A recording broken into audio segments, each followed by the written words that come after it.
So మరో ముఖ్యమైన అంశం రెండోది, కేటీఆర్ మీద పెద్ద చర్చ జరుగుతున్నది రాష్ట్రంలో. సో మీకు చాలా క్లియర్గా తెలిసి ఉంటుంది, పార్టీలో కూడా చర్చ జరుగుతున్నదా అంటే ఆయన మాట్లాడుతున్న మాటలు ఇప్పుడు కొన్ని జనం అసలు నమ్మడానికి అవకాశం లేని మాటలు చెప్తా ఉన్నారు. కాంగ్రెస్ బీజేపీ కలిసిందని ఒకసారి అంటాడు, జనమే ఓడగొట్టిరని గతంలో మాట్లాడిన తర్వాత ఇప్పుడేమో నా వల్లనే ఓడిపోయింది నేనే బాధ్యత తీసుకుంటా అంటున్నాడు. ఇంకొక వైపు ఏమంటే బీఆర్ఎస్ పార్టీ లోకల్ సిరిసిల్లలో సర్పంచులు అంతా ఖాళీ అయిపోతూ ఉన్నారు. ఆయన మూమెంట్ చూస్తే మీకు ఎట్లా అనిపిస్తున్నది? అంటే రాము గురించి నాలాంటి వాడు మాట్లాడితే కూడా స్ట్రాటజీ స్ట్రాటజీ లేదు, బొందలేదు. ఏమున్నది స్ట్రాటజీ? ఏం స్ట్రాటజీ? స్ట్రాటజీలు ఎప్పుడు కూడా ఎప్పుడు కూడా స్ట్రాటజీ ఉండాలంటే ఎప్పుడు కూడా ఫిలాసఫీ ఉండి ఐడియాలజీ ఉన్న తర్వాత స్ట్రాటజీ ఉండాలి. ఫిలాసఫీ లేదు, ఐడియాలజీ లేదు, ఈ రెండు లేకుండా స్ట్రాటజీ ఎప్పుడు వర్కౌట్ కాదు. తెలంగాణ ఉద్యమానికి కూడా రాష్ట్ర సాధన అనేది ఒక ఫిలాసఫీ, ఒక ఐడియాలజీ. అవి తయారైన తర్వాత స్ట్రాటజీ ఏంది? ఎన్నికల్లో పాల్గొనడం, బై ఎలక్షన్స్ పోవడం, మనం ఫెయిల్యూర్లో ఉన్నప్పుడు మళ్ళా దాన్ని ఓవర్కమ్ కావడానికి మళ్ళీ ఒక కవర్ చేసుకోవడానికి ఉద్యమాన్ని రూపొందించడం, ఇవన్నీ స్ట్రాటజీలో వస్తుంది. అసలు నీ పాలసీ ఏంది? నీ ఫిలాసఫీ ఏంది? రాముకి ఏం ఫిలాసఫీ ఉంది? ఫిలాసఫీ ఉందా? తెలంగాణ తెలియదా? ఏం తెలుసు తెలంగాణ గురించి? తెలంగాణ 4 కోట్ల ప్రజల గురించి రాముకి ఏం తెలుసు? ఏదో భాష ప్రాస వచ్చినంత మాత్రాన అన్నీ అయిపోతాయా? దబాయించుకొని బతకడం పెద్ద గొప్ప కాదు. ఎవడైనా బతుకుతాడు. ఏముందా? డబ్బున్నది. మన నయంగా డబ్బులు ఉండే, మెగా కృష్ణారెడ్డి ఆ దొంగ ఇచ్చిన డబ్బులు ఉండే, రామేశ్వరరావు ఇచ్చింది ఉండే, చిన్నజీవ స్వామి దగ్గర పోయిన డబ్బులు పోను కూడా ఇంకా వేల కోట్ల రూపాయలు ఉండే, భూములు అట్లే భూములు ఉండే. మరి ఇన్నున్నప్పుడు ఇది అహంకారం. ఎప్పుడు కూడా డబ్బు. మరి వాళ్ళ పార్టీలో డిస్కషన్ అవుతలేదా? మీకు తెలిసి ఉంటుందిగా. చాలా అవుతుంది. ఏమని డిస్కస్ చేస్తున్నారు? ఇట్లా మాట్లాడొద్దు అంటుంది. ఫస్ట్ ఏమన్నాడు? యూట్యూబ్ ఛానల్ 33 ఉందా? 32 యూట్యూబ్ ఛానల్ అన్నా. మొన్న కూడా అదే అంటుండు. మళ్ళా సోషల్ మీడియాలో మనం బలంగా ఉండాలి. సోషల్ మీడియా అనేది వేరు, కానీ 32 యూట్యూబ్ ఛానల్ వల్ల ఓడిపోయినా అంటే ఓ విధవా. ఇంతకంటే అధ్వానంగా మాట్లాడే వాళ్ళు ఉంటారా? ఇక అట్లా చాలా విషయాలు చెప్పిండు. ఇట్లా లేకపోతే వాళ్ళు అంటారు, వీళ్ళు అంటాడు, ఏదో అంటాడు.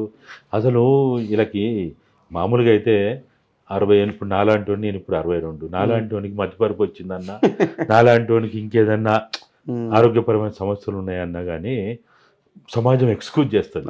అరే పాపం ఏం చేస్తావురా, 40 ఏళ్ళు 50 ఏళ్ళు కొట్టాడు ముసలోడైండు, ఏదో తప్పు మాట్లాడిండు అని ఓర్చుకుంటారు.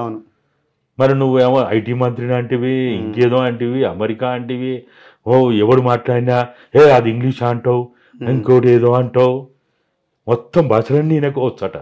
ఇంగ్లీష్లో పండితుడినే, హిందీలో పండితుడినే, తెలుగులో పండితుడినే, అన్నీ. ఎవరు పడితే వాడిని ఎక్కిరించడం, ఏలన చేయడం. ఇప్పుడు పార్టీ ఈయన పట్టులోనే ఉన్నదా? కేసీఆర్ని కూడా ఓవర్కమ్ చేస్తున్నట్టే కదా ఒక రకంగా. కేసీఆర్ ఈ టైప్ ఆఫ్ కామెంట్స్ని యాక్సెప్ట్ చేయడు కదా. అంటే పార్టీ ఎటో వైపు లైన్ దాటుతున్నది అని ఆయనకు తెలియదా? ఆయన చెప్పి నేను వింటలేడా? ఆయనకు చాలా తెలుసు. కాకపోతే ప్రాబ్లం ఎక్కడ వచ్చిందంటే 39 మంది గెలిచిన ఎమ్మెల్యేలలో దాదాపుగా 30 మంది ఇక్కడి నుంచే గెలిచారు. హైదరాబాదు, రంగారెడ్డి ఇక్కడి నుంచి గెలిచారు. ఇప్పుడు ఈయన అందరినీ నోరు మూయించడానికి ప్రధాన కారణం ఏంటంటే వీళ్ళని చూపించి నోరు మూయిస్తున్నాడు. ఏమన్నంటే 39లో గెలిచిన వాళ్ళల్లో నా వాళ్ళు ఎక్కున్నారా, నీ వాళ్ళు ఎక్కున్నారా అని అటువంటి లైన్ తీసుకొని దబాయిస్తూ వాళ్ళ నోరు మూయిస్తున్నాడు. ఎక్కువ తక్కువ మాట్లాడితే అవును మీరు 8 రకాల పెన్షన్లు, లేకపోతే కళ్యాణ లక్ష్మి, రోష్ని, అవి ఇవి ఏదో దళిత బంధు, ఆ బంధు ఈ బంధు ఎన్నెన్నో చేసిండ్రు. ఆఖరికి మీరు గెలిచినవన్నీ. ఇంకా ఎక్కువ తక్కువ మాట్లాడితే కామారెడ్డి నువ్వు గెలిచినావా? కేసీఆర్నా? ఆయనే అంటున్నాడు డైరెక్ట్.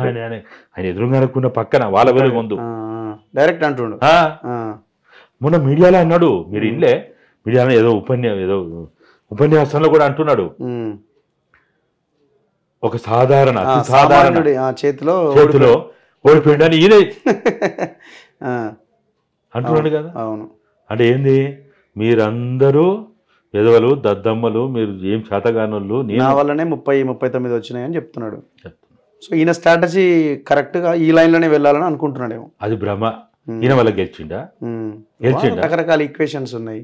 మరి ఒకవేళ నిజంగా అనుకుంటే మరి మొన్న అదే కరెక్ట్ అనుకుంటే జిహెచ్ఎంసీ ఎన్నికలు అయినాయి కదా, అవును, ఈయనే కదా ఇన్ఛార్జ్. అవును, గెలవలేగా. మరి 50% ఎందుకు పోయింది? గెలిచిండ్రా? లేదు, బీజేపీకి వచ్చినాయి కదా, అవును. మరి ఎందుకు గెలవలే? ఇక్కడ బయటనేమో మొత్తంగా హైదరాబాదు రంగారెడ్డి తప్ప మిగతా చోట్ల మొత్తం ట్రయాంగిల్ పోటీ లేదు, 1-1 పోటీ. 1-1. అయితే బీజేపీ కాంగ్రెస్, అవును, లేకపోతే బీజేపీ బీఆర్ఎస్, అంతే, లేకపోతే బీఆర్ఎస్ కాంగ్రెస్, ఇట్లా 1-1 అంతే. ఇప్పుడు ఇప్పుడు ఈవెన్ బీజేపీ కూడా గెలిచినాయి అన్ని 7 బయటనే, అవును. ఈడ గెలవలే. ఇక్కడ ట్రయాంగిల్ ఏమైందండి, ఇక్కడ ఉన్నటువంటి ఇతర రాష్ట్రాల వాళ్ళు కానీ లేక